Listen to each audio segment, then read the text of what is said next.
Colorado police officer shoots and kills a man trying to flee in his vehicle. Is it justified? He gets charged with murder.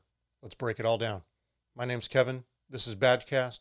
I'm a former police officer with 12 years of experience, here to break this and all things law enforcement, public safety down for you. Let's get into it. So we got this first article here from the ever reliable CNN, and they got some video with it. We'll get to that in just a second. Just to break down for you guys a little bit what happened. So the guy on the left here, he's a cop. He'd only been working for LaSalle Police Department in Colorado for about a couple days. And he ends up going on this call, report of a suspicious vehicle, and him and a partner, training officer, go to this dollar store. They walk by the car, make some comments about the car up front. They go inside the store, start looking around, asking questions about who the car belongs to. The guy on the right here, he hears them in the store. He busts out the back emergency exit. Sirens are going off. He jumps in the car, tries to take off. Well, the cops kind of blocked his car in a little bit. So in the meantime, while he's trying to back it up, and Austin powers this thing out of there to get it away, the guy on the left here, Hernandez, he comes out, starts pointing guns at people, and ends up shooting a couple times, ends up hitting this guy. He drives away, a block or so away, and ends up crashing into some other car, goes to the hospital and dies. Well, long and short of it, the cop gets charged, gets indicted by a grand jury, and for murder too. So just real quick too, we'll get into the video. Let's scroll up here to the video. But here's LaSalle, Colorado, and a whole 2,300 people. This is not a very big town. I bet you these are the only two guys that were probably even working. Maybe one other guy, maybe a supervisor. But let's get in the video. You guys can check it out, and we'll come back at the end with my thoughts. Eric, turn on your camera. The situation started as a routine investigation of a suspicious car that was illegally parked. Hernandez and his training officer, Sam Johnson, found no record for the car's out-of-state license plate. What does it come back on? Nothing. They noted an obscured vehicle ID number and that the car was recently unprofessionally painted. And a roller paint job on a car with that headlight, that's suspicious. You have every reason to start questioning somebody about that, because that's against the... But as the two entered the Family Dollar store, according to court documents, Reffel tried to flee. There he goes. He's still in here. Officers Hernandez and Johnson catch up to the man as he tries to start his car, and it's here the situation turns deadly. Shoot you! Reffel ignored police commands and tried to drive away. According to court documents, Officer Hernandez claimed he acted in self-defense, saying he was nearly run over. But body cam footage shows him standing on the side of the car when he shoots. Get out of the car!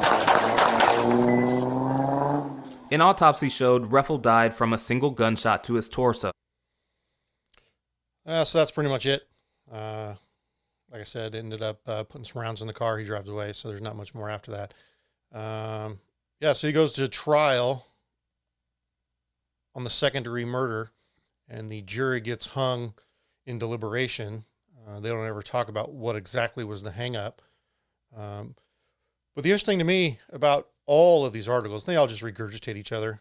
Everybody is passing information back and forth between each other, and they're talking about how it's his third day working. Well, if you scroll down in all of these articles, this is like his 6th year working. So this guy's not 3 days on the job.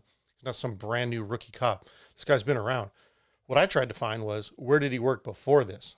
They talk all about how this guy doesn't have any past use of force issues, but where was he working before this? Because if he went from somewhere else, was he working at some really small town and went to a 2,300 population town? Or did he go from like Denver down to this town? He's trying to hide himself from some problems he caused or some issues they were having. And yeah, they're going to say he didn't have any use of force issues, but did he have other issues? What was his other problems? You don't just leave after 6 years somewhere unless you're trying to improve your situation. I can't imagine the salary in LaSalle is all that great. Population of 2,300. But anyway, he ends up going to the trial, and they end up getting hung jury. And then that was November of 24. So we're talking, this happened, in 23, May of 23, this thing started at the dollar store. And then by November of 24, they're talking about how the jury's hung. So it didn't take, a terrible amount of long time. Probably took a little over a year to get him to trial.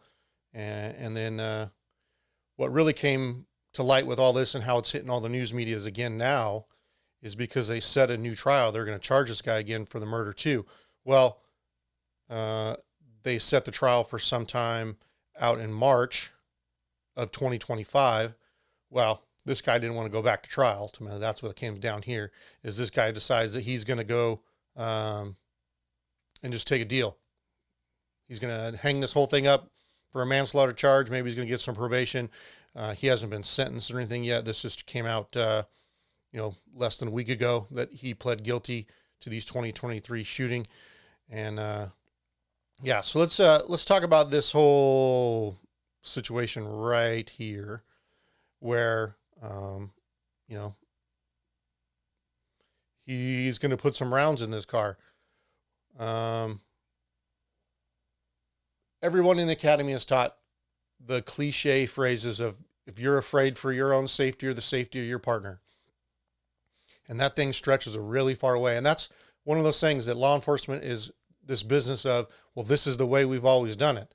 Well, that doesn't fly anymore because there's cameras everywhere. You're wearing a camera on your chest. You got a camera in the car. It was one thing probably back in the 50s and 60s when you wrote on a piece of paper that said you were afraid for your own safety or safety of your partner, and you put holes in the side of a car like this, and they just swept the whole thing under the rug. Well, that doesn't fly anymore. This guy was clearly on the side of the car. He clearly was going to try and drive between the back of the car and get out of there. You weren't there in any danger of a gun in the car or him trying to hit you with this car. Your partner wasn't there. You have no basis to be firing rounds into this car. Well, some other issues kind of at the beginning of this, when they first get there. I mean, you can see in this situation where their police car was parked and where this guy was backed up into. They were clearly planning on detaining this guy. They had reasonable suspicion of a crime. Did they? You can't roller paint your own car anymore these days. Did they run the plate that they were talking about in that video? If you all heard that in the beginning, some plate and some headlight things were wrong. The car's parked in a private parking lot. Did they have the right to detain him? Awfully suspicious, sure, but there was not a reasonable suspicion of a crime to prevent him from getting in that car and leaving. He ran away when he heard him talking about the car, but again, what are we stopping him for? Let's hear what everybody else has to think about that. So everybody get in the comments below. Tell me what you guys think. Also, subscribe to this channel. Like this video. Share it with your friends. Let's get everybody in this conversation. We're going to keep making these videos. We're going to keep talking about law enforcement conduct, and we're going to keep going with it. My feelings is the second-degree murder probably was a good one. He had no reason to be shooting rounds in this car. Throw a baton into the window, get his attention, call the sheriff's department, somebody go follow this guy down the street, get in a pursuit, spike his tires. Go back to the grappler video from video 1 of Badgecast. I don't know, get this car stopped. There's other ways. This guy didn't need to necessarily die. I don't know, put a baton through the window and tase him. If you really have the justification that this guy committed some sort of crime and you have the means to detain him legally, I think we're still in this whole investigatory standpoint of what's going on with your car that someone called in suspicious. What's going on with the plate? They probably should have ran the plate. And then I don't know, everyone talks about this super experienced field training officer this guy was with. That was all the articles talking about how he's with this experienced field training officer. Well, Where was this guy the whole time? He like stay in the store. I don't hear him on the video. I don't see him on the camera. Did he trip and fall? Like, is there other people inside? I think in this YouTube video, actually, let's go into this YouTube video. Because after he drives away, I think they engage some female that is there. Side when he shoots. Police say Ruffle died of a single gunshot. The video depicts a use of force situation that is not. Yeah. The two officers aren't done. We don't need that guy's feedback. Two officers aren't done. They handcuff this woman in the store parking lot. What was his name? Why? You don't know his name, but you were going to shoot him. Okay. Officer Hernandez is now... Yeah, so there's obviously more to that story. There's obviously whoever this chick was that they detained on the ground here. Maybe that's where the training officer ended up. He got stuck back behind dealing with her while this other guy's throwing rounds in this car. I don't know. What do you guys think? Is the plea deal good enough? This guy going to get off the hook with some probation and maybe some credit for time served? What do you guys think the real ramifications, repercussions should be of this incident? I got my thoughts. I'll get with you guys in the comments below. We'll see you next time on the next one. Badgecast.